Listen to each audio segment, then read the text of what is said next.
Hello guys, good morning. Nandito po tayo sa harap po ng nirerentahan kong apartment. Ayan po. Sa baba niya may maliit na grocery. Dito po sa Tokyo, Japan. Napakatagal ko na po dito. Pero ganun pa rin. Parang walang nagbabago. Nice meeting you all. Hello sa inyong lahat.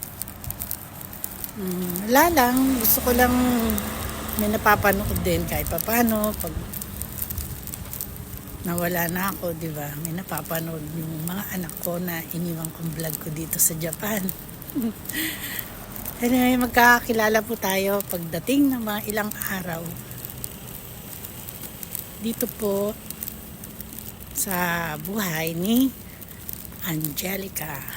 Natawagin niyo na lang po sa YouTube na Auntie B. Hindi po ako ganun kagaling. Hindi po ako ganun kagaling mag-vlog.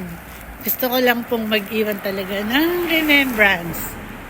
Lalo na ngayon na na-diagnose ako sa sakit ko na autoimmune disease. So habang may buhay, laban. 20 years, mahigit na rin po ako nagtatrabaho dito. At para sa akin, kayamanan ko na yung napatapos ko yung dalawa kong anak sa pag-aaral nila at ngayon ay sila nagtatrabaho na as a single mother for since 6 years old yung bunso ko. Ngayon 20, so 14 years na single mother. Graduate na. Yung bunso ko 20 years old na eh. So, medyo hinga-hinga na, hindi na katulad dati na kailangan laging double work, ang trabaho, ganon. Ngayon, isa na lang po yung work ko dito po sa may Haneda.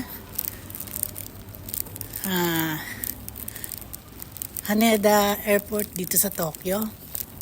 Kami po yung gumagawa ng mga pagkain na nakain po sa loob ng aeroplano. Tagalog na Tagalog. Kasi dito na po ako nagtagal sa Japan. So, hindi po ako nasanay ng English. Pero nakakaintindi po ako. Pero hindi nga lang po ako ganun mag-English. Pinagtitinginan na po tayo rito sa daanan. Anyway, guys. Sana manood po kayo palagi. Upload po ako paminsan-minsan sa mga nangyayari po dito sa buhay ng mga single mother sa Japan. Thank you!